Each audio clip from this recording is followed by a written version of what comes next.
달 동안 베드로 전서를 이렇게 묵상하면서 오늘 2장 마지막 부분인데요. 큰 줄거리 하나를 얘기한다면 아마 나그네라는 단어일 것입니다. 여러 가지 얘기들이 많이 했지만 나그네. 오늘 저와 여러분 다 나그네에 대한 삶을 살아가고 있습니다. 그렇습니까? 다 나그네입니다. 제 설교를 준비하면서 옛날 시가 하나 생각이 났습니다. 박목월에 나그네라는 시가 있습니다. 띄어놨는데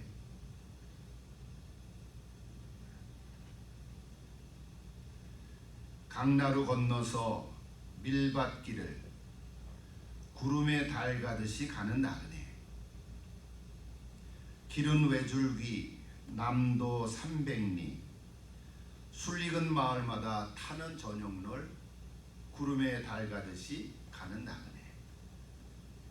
고등학교 때 학교에서 배운 시인데요. 고등학교 때 시를 배우면 그 시 자체의 어떤 이미지나 그런 거를 뭐 느끼기보다도 공부하는 걸로 시를 배울 때가 더 많아요. 저게 무슨 뜻인가? 대학 입시에 나오나 마나 뭐 이런 식으로. 근데 저 시는 1946년에 지은 시입니다. 근데 그 부제로 보면 술익은 강마을의 전용 노을이요 그리고 지훈에게 이렇게 돼 있죠.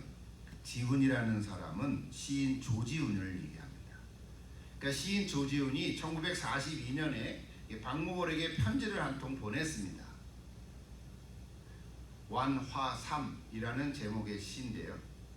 꽃을 취미로 즐겨 구경한다 이런 뜻의 시인데, 그래서 그 계기로 이 두 사람이 경주에서 이렇게 서로 만나게 됐습니다. 마음이 통한 두 사람이 깊은 우정을 갖게 됐고, 그래서 서로 많은 교제를 하게 됐습니다. 그래서 그 계기로 인해서 저 나그네라는 시가 이제 세상에 나오게 됐습니다. 저 시에서 표현된 나그네는 사실은 1946년도니까 일제 말기 아니겠어요?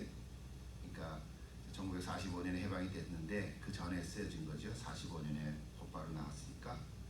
그래서 일제 말기에 그 암울했던 우리 조선의 그 상황 속에 우리 민족의 총체적인 그런 정신을 담은 그런 시입니다. 시대 상황과 연결해서 볼 때 조금은 오해가 있는 소지가 있을 수 있지만 짧은 시잖아요.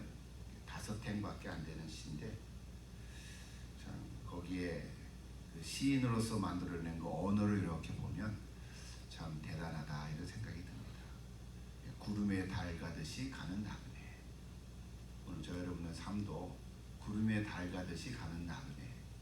이미지를 이렇게 한번 띄워보십시오. 그리고 어느새 이렇게 몇십 년을 살아왔습니다.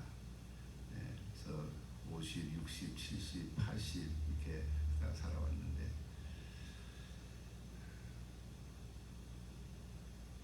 이 땅에서 살아가는 삶 자체가 나그네다 이런 생각을 하는데요. 그러니까 뭐 시를 공부하려는 게 아니라 오늘 사도 베드로가 이 나그네라는 단어를 사실은 1장 1절부터 쓰고 있습니다. 베드로 전서를 받아보는 소아시아에 흩어진 성도들, 그런 사람들을 나그네다 이렇게 얘기하는 거죠. 성도로서 이 땅에서 살아가는 삶이 바로 나그네라는 거예요. 나그네란 돌아갈 본향이 있습니다. 우리가 돌아갈 본향이 분명히 있습니다. 맞습니까? 한국인가요? 우리가 돌아갈 본향은 하늘나라입니다. 하나님이 계신 곳 천국인데요. 천국에 대한 소망이 있습니다. 그래서 천국에 대한 소망이 있지만 아직 가기 전까지 이 땅에서 살아가야 하기에 나그네로서 살아갈 때 이 땅에서 어떻게 살아가야 되는가, 이것이 지금 베드로가 쓰고자 하는 이야기입니다. 지난 우리 콜 한 달 동안 몇 가지를 생각해 봤는데 오늘 본문도 마찬가지. 나그네로 있을 때 어떻게 살아가냐. 그냥 잘 먹고 잘 살고 내가 원하는 대로 하고 싶은 대로 살면 될까? 오늘 사도 베드로는 결론적으로 한마디 얘기하면 뭐랄까요? 뭐라 그랬어요? 선하게 살아가라 그랬어요. 선하게 살아가라. 선하게 살아가라는 말 자체가 어려운 건 아니잖아요. 다 알죠. 우리가 뒤집어서 얘기하면 악하게 살아가지 마라, 그런 거죠. 근데 이제 한 가지, 선하게 살아가라는 말을 꼭 성경에서만 우리는 얻을 수 있는 건 아니잖아요. 보편적인 대부분의 사람들이 다 선하게 살아가려고 하고, 또 개중에 몇 명만 안 그렇지만 선하게 다 살아가려고 하지요. 근데 오늘 성경에서 우리가 얘기하고자 하는 건 뭐냐면, 선하게 살아가려고 하는 것이 단순히 윤리적이고 도덕적인 얘기를 하는 게가 아닌 거예요. 결론을 얘기하면 선하게 살아가는 목적이 있어요. 선과 악의 의리를 분명히 구분할 수가 있어요. 설명하지 않아도 다 압니다. 어린 아이들도 압니다. 뭐가 선하고 뭐가 악한지 알거든요. 근데 우리가 선에 속해서 선하게 살아가는 게 힘든 거예요. 왜냐하면 주변에 그냥 내버려 두지 않거든요. 그래서 오늘 사도 베드로가 결론적으로 얘기하는 것은, 우리가 나그네로 있을 때 선하게 살아가려는 목적은 하나님께 영광이 되게 하려 함이라 그랬어요. 하나님께 영광을 돌리기 위해서 우리가 살아가는 것입니다. 그래서 선하게 살아가는 것은 하나의 도구고, 궁극적인 목적은 하나님께 영광을 올려드리기 위해서 살아가는 것입니다. 이렇게 정리하니까 이제 성경 전체의 주제와 맞아갑니다. 우리가 잘 아는 요한 칼빈도 우리가 인간에 태어난 목적은, 삶의 목적은 하나님께 영광을 올려드리기 위해서 살아가는 것이다. 이렇게 요리문답 1번에 나오잖아요. 세바를 때 다 공부를 했더니. 요즘 출애굽기를 읽고 있는데요. 제가 보니까 출애굽기 22장 21절에도 저런 말이 나와요. 너는 이방 나그네를 압제하지 말라. 그들을 학대하지 말라. 너희도 애굽 땅에서 나그네였습니다. 그렇죠? 우리 구약 이스라엘 백성들도, 지금 모세가 쓴 이야기인데, 출애굽기 22장에 이제 이번 주 29일 수요일인데요. 수요일날 본문에 저게 나와요. 매일 성경 우리가 쭉 하다 보면 이스라엘 백성들도 애굽에서의 삶이 나그네였다는 거예요. 노예로서의 삶이잖아요. 얼마나 힘들고 고단했겠어요. 그러니까 나그네를 영어로 보니까 exile이라고 되어 있어요. 그래서 exile에서부터 exodus라는 출애굽이라는 영어가 나왔어요, 사실. 그러니까 이스라엘의 정체성, 이스라엘 하나님의 백성이지만, 우리 지난주에는 그리스도인의 정체성을 얘기했는데, 이스라엘의 정체성은 그 시작이 애굽, 출애굽에 있잖아요. 출애굽하면서부터, 애굽을 떠나오면서부터 이스라엘의 정체성이 시작이 된 거예요.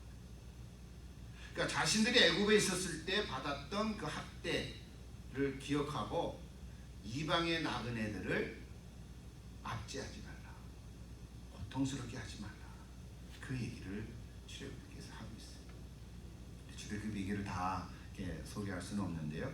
오늘 베드로 전서에서 우리 사도 베드로가 말하는 말씀들을 좀 묵상하면서 내가 나그네를 쓸 때 어떻게 살아가야 하나, 우리 한 세 가지만 간단하게 좀 생각해 보고자 합니다. 첫째로 오늘 11절, 12절에 보면 이렇게 얘기했어요. 첫째는 육체의 정욕을 제어하라. 육체의 정욕을 제어하라. 컨트롤하라, 그런 말이죠. 여기서 말하는 육체의 정욕은, 이 육체라는 말은 그냥 우리 육체 자체를 얘기하는 건 아닌 거예요. 즉 육체를 죄악시하라는 말이 아닌 거예요. 우리 몸을 죄악시하라는 말은 아닌 거예요. 우리가 잘못 오해하면 이 육체, 이 몸을 아주 이건 못됐고 더럽고 추하고 냄새나고, 그리고 영혼은 아주 고귀하고 선하다, 이런 생각을 하라는 게 아닌 거예요. 하나님도 우리 육체를 아름답게 창조하셨고, 그죠? 그 안에 영을 주셨는데 영육으로 갖게 한 것이 우리 사람인데요. 여기서 말하는 육체의 정욕의 육체라는 말은, 그러므로 육체 자체를 얘기하는 게 아니라 내 안에 있는 죄성을 얘기하는 거예요. 영어로 보면 simple nature라고 썼어요. simple nature. 그러니까 죄를 지으려고 하는 본성. 우리 육체 자체가 죄를 지으려고 하는 본성이 있는 건 아니잖아요, 그죠? 내가 손으로 뭐를 도둑질한다 그래서 이 손이 잘못된 건가요? 이슬람 사람들은 오해를 하는 거예요. 너가 뭐 훔치면 손을 잘라라. 그러면 훔치고자 하는 마음이 없어졌나요? 아니죠. 그럼 이쪽 손으로 또 훔치지. 이쪽 손도 잘라라. 그럼 갈고리 켜고 또 훔칠걸? 그렇잖아요. 예수님 말씀에 너희가 여자를 보고 음욕을 품는 자마다 간음하였느니라 그랬단 말이에요. 이미 마음으로 지은 죄지요. 눈을 빼버려라 그랬다고. 와, 눈으로 지은 죄를 지으면 눈을 뽑으래. 그럼 눈을 뽑으면 죄를 안 짓게 됐나요? 아니잖아요, 그죠? 그러면 또 사팔뜨기 눈 끼워놓고 또 죄를 지을 수도 있을까요? 여러분, 이게 우리 육체 자체가 문제가 아니라 심플 네이처라고 하는 것은 내 안에 있는 죄를 지으려고 하는 그런 속성, 본성, 욕구, 그런 걸 얘기하는 거예요. 그래서 여기서 말하는 육체의 정욕이라는 건 죄를 지으려고 하는 욕구를 의미합니다.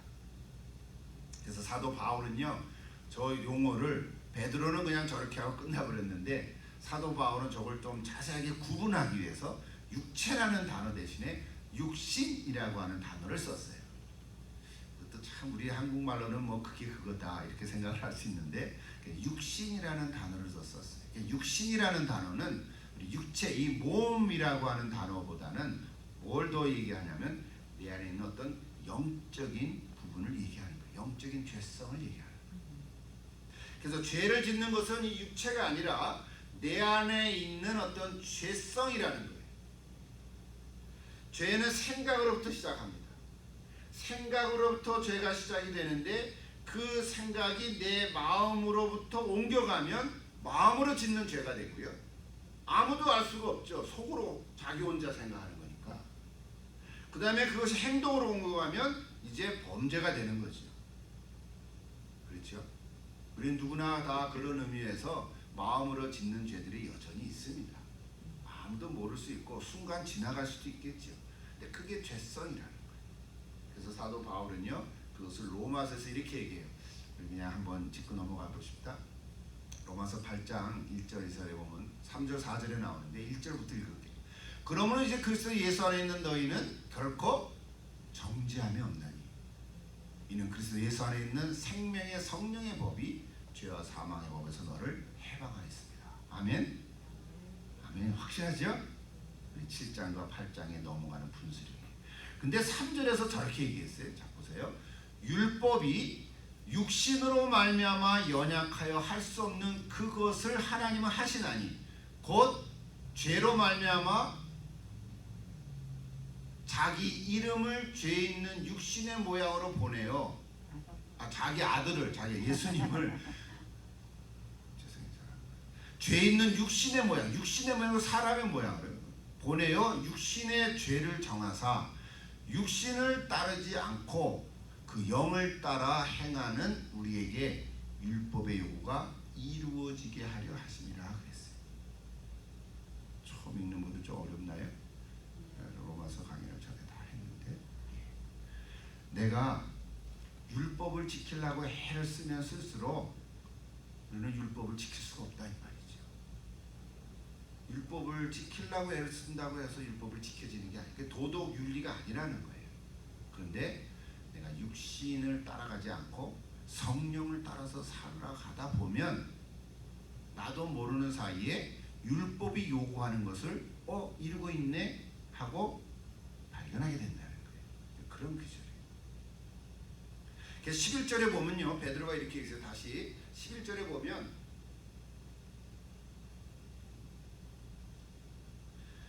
영혼을 거슬려 싸운다 그런 표현을 썼거든요. 그래서 갈라디아서 하나 더 볼게요.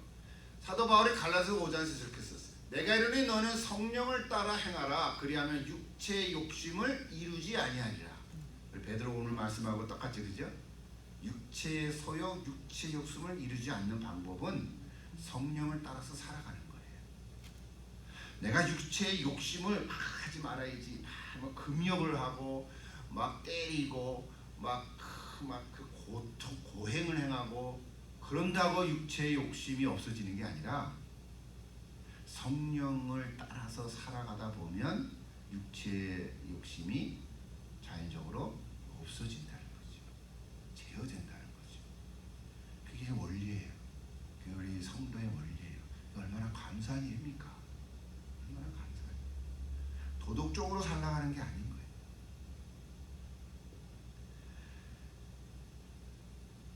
갈라디아서 말씀을 계속 보면 저렇게 되어 있어요. 육체의 일은 현저하니 분명하니 곧 음행과 더러운 것과 호색과 우상숭배와 주술과 원수 맺는 것과 분쟁과 시기와 분냉과 당짓는 것과 분열함과 이단과 투기와 술취함과 방탕함이니 그와 같은 것들이니 그랬어요.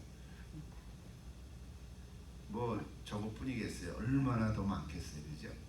얼마나 많겠어요. 쉽게 얘기하면 육체의 소욕이라고 하는 것은 저런 것들입니다. 그래서 우리가 저런 것들을 다 행하지는 않을 수 있어요. 근데 몇 가지 걸릴 수도 있죠. 그죠? 좀 마음에 걸리는 거 있습니까? 그러면 저거를 하나님 이거 안 하게 해주세요. 그렇게 하는 것도 방법이지만 더 적극적인 방법은 내가 성령을 따라서 살아가려고 하는 거예요. 그래서 사도 바울이 그 다음에 우리가 잘 아는 대로 오직 성령이 열매는 뭐라 그랬습니까? 사랑과 희락과 화평과 오래 참음과 자비와 양성과 충성과 온유와 절제니. 그렇죠? 저런 것들을 맺어가게 되면 앞에 있는 육체의 욕심들을 이루지 않게 된다. 이게 원리입니다. 그래서 오늘 사도 베드로가 첫 번째로 오늘 우리에게 얘기하는 거는 이 세상 속에서 살 때 나 그대로 있을 때 육체의 정욕을 제어하라. 근데 어떻게라는 말을 베드로는 자세하게는 설명을 안 해줬어요. 근데 사도 바울의 말씀을 이렇게 인용해서 하면 성령을 따라서 살아가면 그것을 이룰 수 있다. 이제 그 얘기를 하는 것이죠.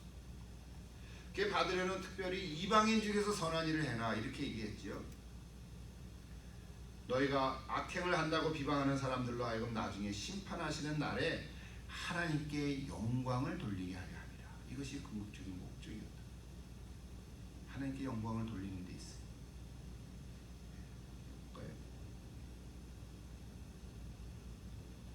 우리가 선하게 살라고 하는 것은 누구한테 칭찬을 받으려고 그런 것도 아니고 이 땅에서 난 도덕적으로 나는 법을 잘 지켜. 나는 악한 일 하나도 안 했어. 마치 바리새인들처럼 율법주의자들처럼 그렇게 살아가라는 거야. 그런 게 아니라 혹 내가 넘어지고 내가 죄를 지을 수는 있어도 다시 일어나서 내가 하나님께 영광된 삶으로 살아가도록 다시 한 걸음 한 걸음을 나아간다. 이것이 나그네 된 삶의 모습입니다. 여러분 이거 꼭 기억하십시오. 우리가 선하게 하라. 오늘 베드로는 이렇게 선하게 살아가라. 근데 선하게 살아가라. 이거 뭐 꼭 성경 얘기 안 해도 다 선하게 살아가라는 말이 다 하잖아요, 그죠? 다 착하게 살아라. 근데 여기 하나 더 하나님께 영광을 돌리게 살아가라. 이걸 꼭 기억하십시오. 하나님께 영광된 삶이 되기를 기도합니다. 두 번째 보십니다. 두 번째는 13절에서 17절까지인데요. 자, 인간의 모든 제도 속에서 주를 위하여 왕이나 총독에게 순종하라 그랬어요. 우리는 지금 왕 시대가 아니잖아요. 그러니까 옛날에는 왕, 총독 이렇게 얘기했는데 그거 참 재미나게 썼어요. 총독이라는 말을 뭐라고 그랬냐면 악을 행하는 자를 징벌하고 선을 행하는 자에게 포상하기 위해서 부름을 받은 사람을 총독이라고 그래요. 당연하죠, 그죠? 요즘 말로 하면 우리 지도자들이죠. 여기 뭐 대통령 또는 주지사, 시장 뭐 이런 사람들이잖아요. 세상의 공무원들 이런 사람들이 투표를 해서 뽑혀진 목적이 뭐냐면 악을 행하는 사람을 징벌하고 선을 행하는 사람을 포상하라는 거예요. 너무 당연하죠. 그렇잖아요. 이 세상적으로도 봐도 당연해요. 그렇게 해서 뽑혀진 사람들인데 그래서 그런 사람들에게 우리 어떻게 하라고요? 믿는 자들은 순종하라는 거예요. 당연하죠. 그런데 여기서 이제 질문이 생기죠. 퀘스천이. 만약에 근데 그런 사람이 그렇게 안 하면 어떻게 할까요? 왕이나 총독이 요즘 말로 하면 대통령이나 또는 뭐 여기 뭐 주지사나 우리 이 세상적으로 리더들이 선행을 행하는 자를 오히려 징벌하고 악을 행하는 자를 오히려 봐주고, 그럼 어떻게 돼요? 그래도 순종하면 됩니까? 그 순종해도 될까요? 이게 이제 갈등입니다. 무조건 제도를 여기 인간의 모든 제도 중에서 왕이나 총독에게 순종하라, 이제 이렇게 얘기할 수도 있지만, 그래서 무조건 악한 지도자에게도 순종해라, 이건 소크라테스적인 거지. 악법도 법이다. 악법도 법이긴 하지만 악법은 계약법이니까 고쳐야지, 그죠? 근데 거기 하나 베드로가 저렇게 주를 위하여 그런 말을 썼어. 그래서 내가 읽다가 이거 참 주를 위하여 순종해라 그랬어. 그러니까 여전히 오늘 우리도 이 땅에 살잖아요. 우리는 미국 땅에 사니까 미국의 대통령, 우리 또 워싱턴 주에 사니까 워싱턴 주지사, 또 우리는 여기 페드로에 있으니까 페드로의 시장, 뭐 다른 데서 사는 분도 계시지만, 이런 세상의 지도자들, 제도 속에서 있던 그 리더들에게도 순종하라는 거거든요. 그런데 무조건 순종하라는 말이 아닌 거죠. 뭐를 위해서? 주를 위해서 순종하라는 거예요. 그러니까 주의 뜻대로 순종하라는 거죠. 근데 거기 총독이라는 사람이 이렇게 세워진 거란 말이에요. 근데 반대로 행하면 우리는 그냥 놔둘 수가 없어요. 그 순종하면 안 되죠. 거꾸로 됐으니까. 그러면 하나님의 뜻을 향해서 순종하는 게 아니잖아요. 그렇죠? 어쩔 수 없이 내가 핍박을 당할 수는 있어도 순종하는 거하고는 다른 거죠. 모른 척하고 그냥 지나갈 수가 없어요. 그렇다고 막 나서서 막 이렇게 외치라, 그럴 수는 있어요. 근데 문제는 내가 혼자 하면은 힘들어요. 혼자 하면은 뭐 듣지도 않죠. 또 혼자 뭘 한다 그러면 어느새 잡아갈 수도 있고, 그러니까 용기가 안 나는 거죠. 그래서 어떻게 해요? 그런 생각을 같이 하는, 뜻을 같이 하는 사람들끼리 모아서 이렇게 소리를 내는 거예요. 그게 우리 시민 운동이라고 볼 수도 있고요. 역사 속에서 보면 꼭 성경력이 아니라 역사 속에서 보면 이렇게 올바른 정신을 가진 사람들이 시민 운동을 한다고 해요. 이렇게 어게인스트를 한다. 어쩌면 우리 종교 개혁도 그 중에 하나죠. 뭐 마틴 루터만 한 것이 아니라, 종교 개혁자들만 한 것이 아니라, 이름 없이 정말 수많은 농민들, 수많은 시민들도 개혁의 물결에 서서 1500년 16세기에 종교 개혁을 이루었던 거죠. 그게 우리 역사 속에서 우리가. 그래서 단순히 호소한다고 되는 것도 아니고, 그렇다고 우리가 폭력을 행할 수도 없어요. 어떻게 되는가? 뭐 저기 성경 자체에 답은 없지만 저 구절 읽어보세요. 인간의 모든 제도 속에서 그랬잖아요. 그래서 우리가 이걸 바르게 하는 것도 어떤 방법을 취해야 되냐면, 제도 속에서 부름을 받은, 제도 속에서 선출이 된 지도자들이라도, 그렇다면 그 사람들이 잘못했을 때 가서 막 이렇게 죽이면 됩니까? 암살을 하면 됩니까? 그러면 진짜 못된 사람을 암살했으니까 됐지만 나는 살인자가 되는 거잖아요. 그죠? 그러니까 그것도 바른 것도 아니야. 어떻게 보면 우리 옛날에 독립운동할 때, 그렇죠? 일본의 앞잡이를 했다거나 또는 일본의 못된 그 군인들이나 그런 사람들을 독립운동자들이 이렇게 짝짝짝짝 짜가지고 암살하고 그런 적도 있잖아요. 그죠? 폭탄도 던지고. 우리는 그런 사람들을 위대하다고 이렇게 칭송을 하지만, 그러나 성경적인 방법으로 보면 폭력을 행한 거는 또 사실이다. 그래서 오늘날 방법은, 제도 속에서 세워진 자들이 잘못 행할 때는 제도 속에서 거꾸로 똑같이 제도 속에서 우리는 심판을 해야 돼요. 제도 속에서 해요. 그래서 하나님의 정의가 세워지는 것이. 그래서 시간이 많이 걸려요. 인내가 필요해요. 이게 참 힘들어요. 내가 살아있을 동안에 바뀌지 않을 수도 있단 말이에요. 그럼에도 불구하고 우리는 똑같은 제도 속에서 해결해 가요.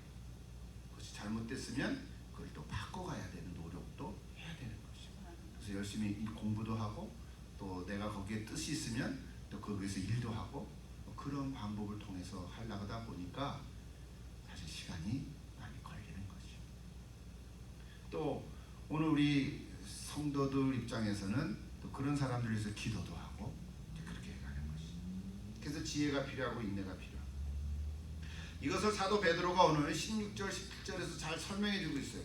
다시 한번 보십시다. 16절에 너희는 자유가 있으나 그 자유로 악을 가리는데 쓰지 말고 오직 하나님의 종과 같이 하라. 무사람을 공경하며 형제를 사랑하며 하나님을 두려워하며 왕을 존대하라. 이것이 오늘날 우리가 살아가야 할 모습들입니다. 근데 이것이 옛날 1세기 때만 있는 일이 아니고요. 오늘 우리가 사는 이 시대도 있습니다. 지난 시간에 제가 이런 걸 언급했는데 여러분 혹시 뉴스를 들었는지 모르겠습니다. 지난 9월 24일 날 작년에 선거를 했던 거잖아요. 11월 달에. 근데 애리조나주의 마리코파 카운티, 그중에서 제일 큰 카운티인데요. 거기에 부정선거가 있었다 해서 감사를 지난 6개월 동안 6개월 넘었나요? 6개월 동안 쭉 진행을 했습니다. 많은 사람들이 우리 이름도 모르죠. 근데 24일 날 청문회를 통해서 대중에게 알려졌습니다. 4시간 이상 걸리더라고요. 그래서 다 못 봤어요. 중간중간 이렇게 보긴 했는데요. 많은 증거와 증인들이 나타났습니다. 그래서 그 증거와 증거들을 이제 애리조나 법무부 장관인 마크 브럼버치에게 넘겼습니다. 이게 다 제도 속에서 과정 속에서 일어난 일들이지요. 그래서 앞으로 그 장관의 중대한 결단이 이제 요청되는 시점까지 왔습니다. 그 중에 내용을 하나 소개하면요. 25만 개의 사전 투표가 명부와 일치하지 않았다는 증거가 됐고요. 25만 장. 굉장하지요? 2만 3천여 명이 투표를 했는데 곧바로 다른 곳으로 이사를 했던 것이 기록이 됐어요. 투표하고 이사한 거예요. 그러니까 일로 이사 왔다가 주소를 옮겼으니까 여기서 투표를 할 수가 있잖아요. 그러니까 작년 2020년 11월의 얘기죠. 또 디지털 이미지 파일이 잘못됐고 중간중간 삭제되었으며 투표와 관련된 데이터가 의도를 가지고 지워진 흔적이 대략 나타났다고 해요. 저는 잘 모르지요. 그 전문가들이 한 거니까. 또 비정상적인 투표 용지를 2번, 3번 카운트하는 현상도 나타났다고 해요. 투표 하나가 한 표가 돼야 되는데 또 세는 거야. 아까 2번, 3번 세는 그런 경우도 있었다고 해요. 일련 번호가 없는 투표용지도 발견됐다고 그러고요. 똑같은 전화번호가 기록되어 있는 용지가 무려 2만여 개가 발견됐대요. 전화번호가 같아. 그럴 수가 있나요? 몇 명이면 모를까. 그리고 1918년생이 8천여 장이나 됐대. 그렇게 많은가요? 그 외에도 많아요. 제가 이걸 조사해서 얘기하는 게 아니라 FN이라는 Finance Today라고 하는 언론 매체가 25일 오전 8시 34분에 띄워놓은 것을 제가 본 거예요. 증인들도 많아요. 드랍박스에 투표용지가 여러 장 한꺼번에 넣는 것을 직접 보았다 그러고요. 투표 개원들의 얘기예요. 최소 20개에서 30개가 들어가 있는 그런 가방에 수확을 해서 넣는 것을 보았다 그러고요. 박스가 열려져 있는 채로 문도 안 잠겨있는 경우도 있었다 그러고. 그래서 그거를 보고 하니까 이 사람은 다른 데로 또 다른 위치로 배치를 받았다고 이렇게 증언하는 경우도 들었어요. 어쨌든 우리가 아무리 그 얘기를 해도요. 최종 결정한 사람이 법무부 장관인데 어토니 제너럴이라고 하죠. 그럼 이렇게 말했습니다.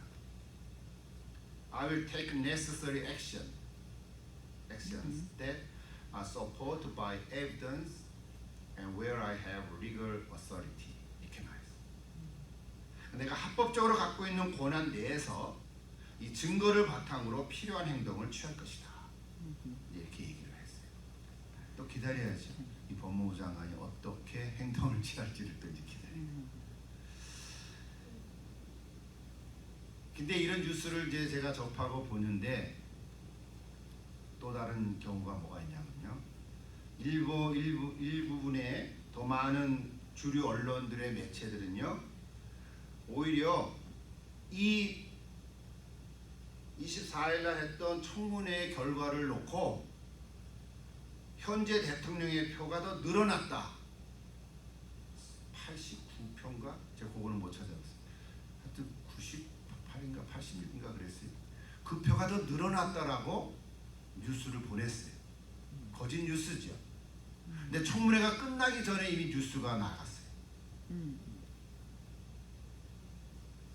저도 이거 뭐 내가 알라고 해서 한 건 아니잖아요. 그래서 여러분도 모르죠. 근데 제가 이거를 이렇게 보니까 그렇게 됐어요. 그래서 많은 사람이 충격을 받았어요. 실제로 지난 대선에서는 1457표 차이로 현재 대통령 바이든이 이 지역에서 이겼다고 되어 있거든요. 1457표가. 이제 그거를 생각하면 굉장한 거죠. 엄청난 차이죠 지금. 미국 주류 언론들이요. 그래서 공청회가 끝나기도 전에 서로 미리 짠 듯이 재검표를 해보니 오히려 더 큰 표를 이겼다라고 가짜뉴스로 제압을 했는데 AP통신을 그대로 베껴 쓰는 주류 언론 매체들이 여기 다 기록되어 있어요. Fox 8, Fox TV를 보십니까?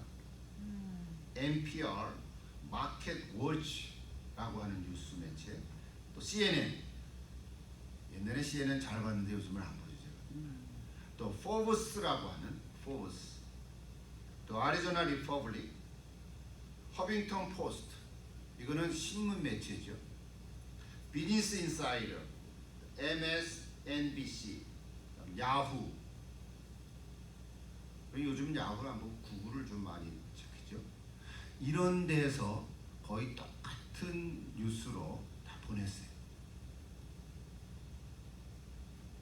뉴욕타임즈의 이런 뉴스를 그대로 전달받은 한국의 언론 매체들도, 저는 한국의 매체들은 체크를 안 해봤는데 KBS, MBC, SBS, YTN 그렇게 기록되어 있어요. 그러니까 한국 뉴스 KBS를 보는 사람들은, MBC를 보는 우리 한국 시민들은 그 아리조나 마리코파에서 청문회를 하기는 했는데 이제 감사 결과가 다 나왔는데 결국은 바이든이 오히려 조금 더 늘어났대네. 아유, 그 트럼프 대통령이 그것도 괜한 노릇을 했구만. 그리고 끝나는 거죠. 그리고 알아볼 생각도 안 하고. 네, 그렇게 되는 것 같아요. 여러분 어떤 뉴스를 많이 보십니까? 제가 어느 편에 서는 게 아니라, 그렇죠? 어느 편에 서는 게 아니라, 오해하지 마세요. 저는 어떤 편에 선 거라기보다도 잘못된 것을 얘기하는 거죠. 근데 이게 제대로 되기가 이렇게 어려운 것 같아요. 힘들어요, 그죠? 여러분이 학교에서 반장 선거 하는데도 부정 선거 있으면 아닌 거잖아요, 그죠? 우리가 대학교 입학할 때도 뭔가 부정 시험을 쳐서 컨닝을 하면은 그 학생이 그냥 놔둡니까? 그렇게 될 수가 없잖아요, 그죠? 근데 한 나라의 대통령을 이렇게 했다는 게, 그래서 지금 다른 주에서도 계속해서 지금 감사를 하고 있다고 지금 이렇게 듣고는 있어요.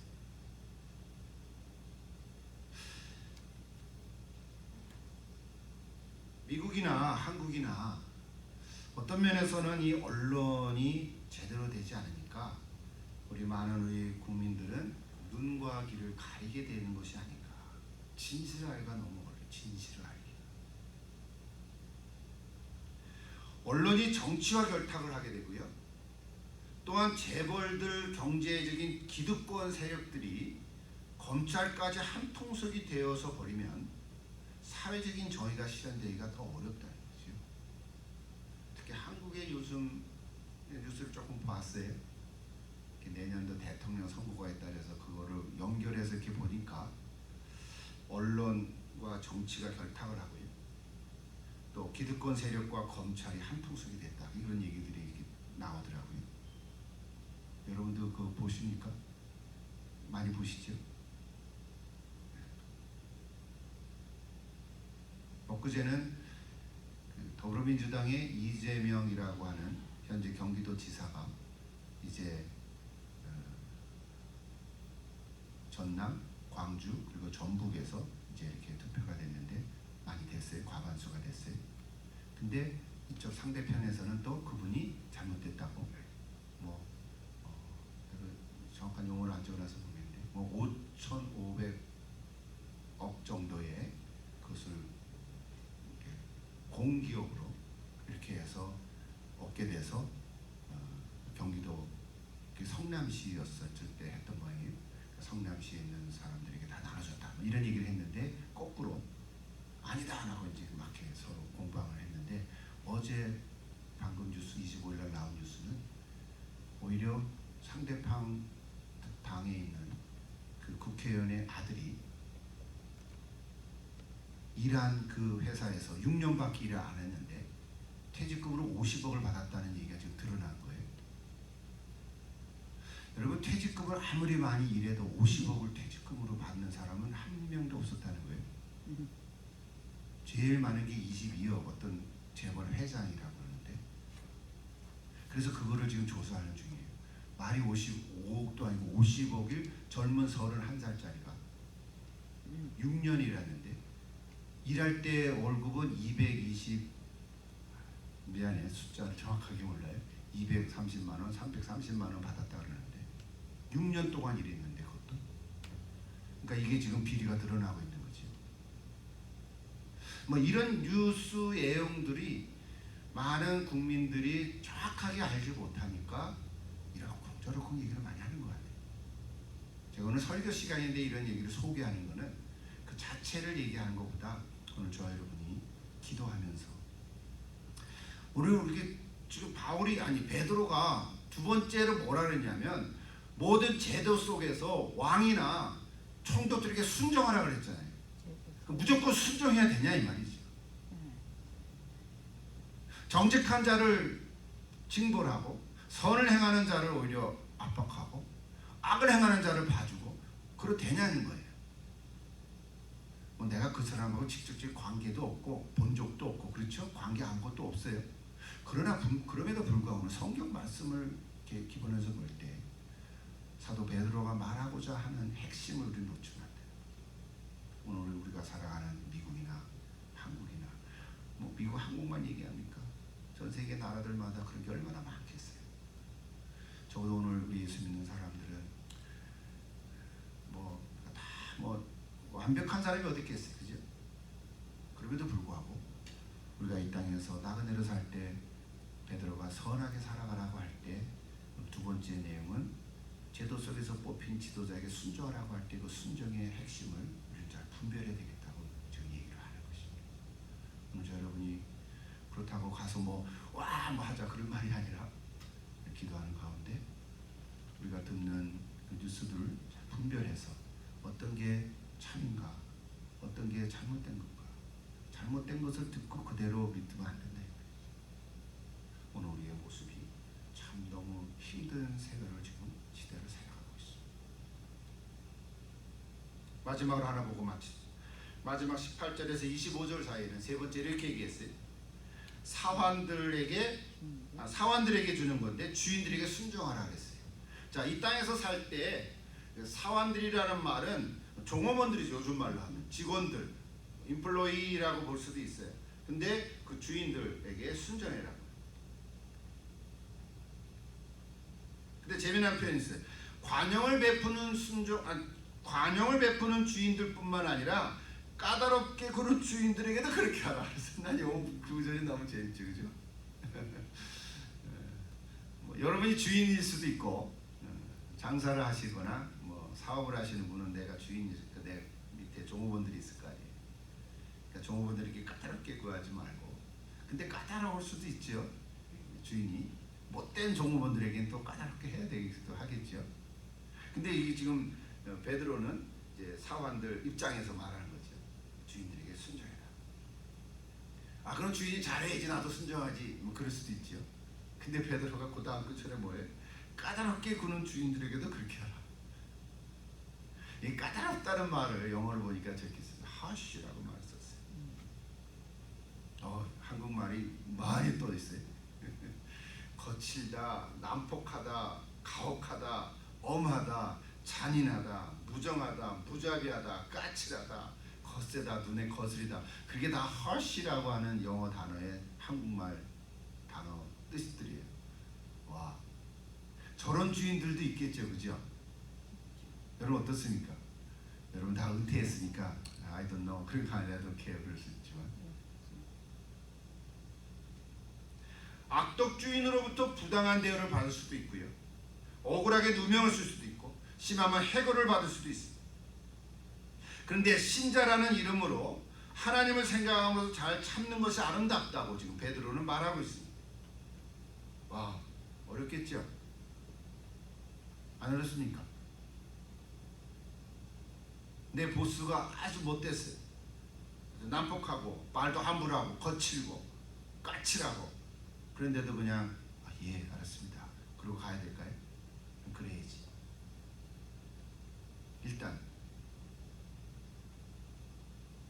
그게 아주 막말로 아유 저 자식 먹기 살기 위해서는 내가 그래도 참아야지, 뭐 그런 직장인들이 참 많죠. 셀러리맨들이. 안 그렇습니까? 뭐 그 남자만 그렇죠. 여자도 그럴 수 있고 누구든지 그 상황 속에서 조금씩은 다 다르지만, 근데 이게 쉬운 게 아니라면, 어렵다면 자존심도 상하고 그만두고 싶고 그냥 한마디 그냥 빡 해주고 사표를 쓰고 싶기도 하겠죠. 그렇잖아요. 보편적인 인간의 감정이죠. 그래도 오늘 베드로가 뭐라 하냐면 하나님을 생각하면서 잘 참으라. 와, 그래 내가 또 오늘 참는다 이러면서 참아가는 거죠.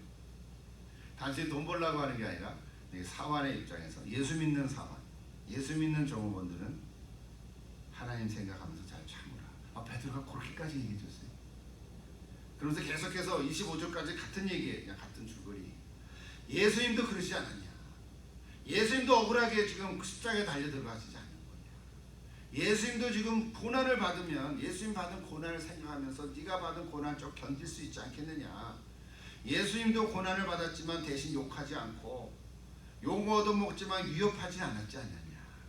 너들 잘 참아가라. 그런 얘기하는 거예요.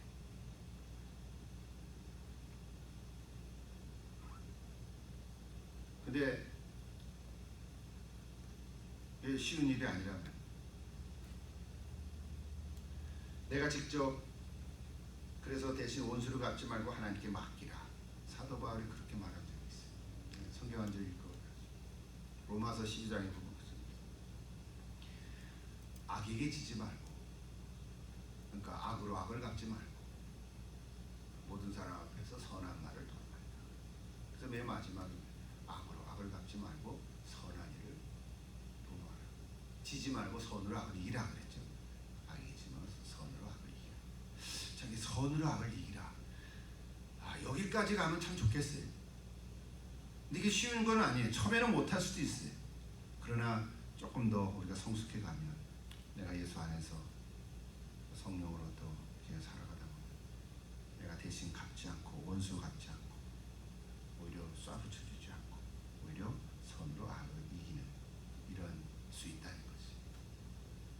그 말을 마칠게요. 여러분 개인적으로 이런 경험이 있습니까? 혹시 지금까지 살아오면서 가정 가운데 부부 사이도 있을 수 있고요. 오히려 가까운 사람이 있어서 더 그럴 수가 있죠. 말 한마디 때문에 상처받을 수 있고 자존심 상하는 거죠. 직장 속에서도 그럴 수 있고요. 그럴 때 예수님의 고난을 생각하면서 잘 참으면, 그리고 하나님께 맡기면 하나님께서 처리해 주실 것이다. 그런 마음을 가지라는 거예요.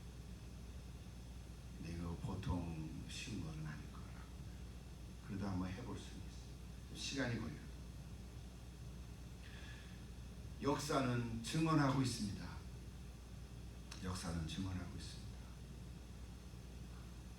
악은 패하고 선은 승리할 거예요. 그렇죠? 역사는 우리에게 보여주고 있어요. 그 근거는 뭐냐면 이 땅에서 우리가 나그네로 살지만 돌아갈 본향이 있기 때문에 그렇습니다.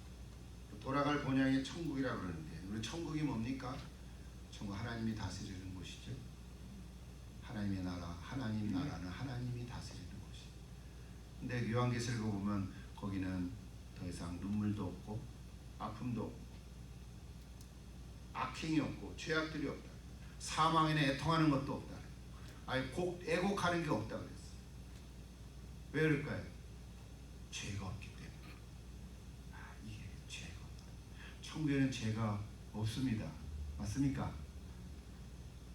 우리가 이 땅에서 사는 이 세상은 죄가 여전히 있는 거예요. 밖에도 있고 안에도 있고. 그래서 우리가 죄를 이겨가면서 살아가야 되는 건데 이게 힘든 거죠. 그러나 저 천국에는 죄가 없어요. 요한계시록 보십시오. 시간 없어서 다 못 읽겠지만 저 한 절만 읽어서 5절 보십시오. 보호자에 앉으시니 곧 부활 승천하신 예수 그리스도께서 내가 만물을 새롭게 하노라. 또 이르시되 이 말은 신실하고 참되니 기록하라. 그러셨어요. 여러분 요한계시록 21장을 쭉 한번 읽어보십시오. 제가 기록해놨지만 다 안 읽어도 돼요. 또 내가 새하늘과 새 땅을 보니 이렇게 쭉 시작했어요. 거룩한 성 예루살렘이 하나님으로부터 우리에게 내려온다 그랬어요. 또 보세요. 거기는 모든 눈물을 그 눈에서 다 씻겨주시고 사망이 없고 애통하는 것이 없고 곡하는 것이나 아픈 것이나 다 없어. 그런 게 다 없다 그랬어요. 여러분 이 땅에 살면서 우리는 눈물도 있고 아픔도 있고 그렇죠? 애통함도 있어요. 근데 그곳에는 저런 게 없다 그랬어요. 여러분 거기 가고 싶지 않습니까? 오늘 우리에게 거기 갈 확신을 주셨습니다. 우리가 이 땅에서 나그네로 살지만 저 천국에 대한 소망을 잃지 않고 굳굳하게 살아간다면 어느 날 하나님께서 그곳으로 우리를 인도해 줄 줄로 믿습니다. 언제 주님 다시 오시는 그날 우리를 다시 부활케 하셔서 하나님이 이루시는 천국에서 새하늘과 새 땅에서 새하늘과 새 땅이니까 새롭게 변화된 사람들로 살아가야 되겠죠. 우리 계시록을 쭉 한번 다시 읽어보시죠. 그러나 여러분 새하늘과 새 땅에 대한 소망을 잃지 않기를 기도합니다. 예수님 반드시 다시 오실 줄로 믿습니다. 언제 오시나요? 모릅니다. 오실 때 오십니다. 비록 이 땅에서 우리가 나그네로 살아갔지만 그리고 이 땅의 삶이 다 좋아 보이는 것 같지만 여전히 힘들고 어려움은 있습니다. 뭐 사람이 바뀌었다 해서 어려움이 없나요? 똑같아요. 오늘 저와 여러분이 나그네된 삶에 소망이 있기를 기도합니다. 하나님께서 함께 하실 줄 믿습니다. 기도하십니다. 하나님 아버지, 오늘 사도 베드로의 이 말씀을 통해서 또 은혜를 받습니다. 우리가 나그네로 사는 동안 힘들고 어려움이 많더라도 선을 행하면서 살아가라고 우리에게 권면해주고 있습니다. 우리가 다 압니다. 선이 뭐고 악이 뭔지 아는데 잘 그렇게 못할 때가 있음을 고백합니다. 그럼에도 불구하고 고난당하는 예수님을 생각하며 우리가 이 좁은 문, 좁은 길을 끝까지 갈 수 있도록 힘을 더하여 주시옵소서. 주님 다시 오시는 그날까지 변치 않고 믿음 지키며 나그네의 삶으로 선하게 살아가는 저희들 다 되도록 축복해 주옵소서. 예수님의 이름으로 기도합니다.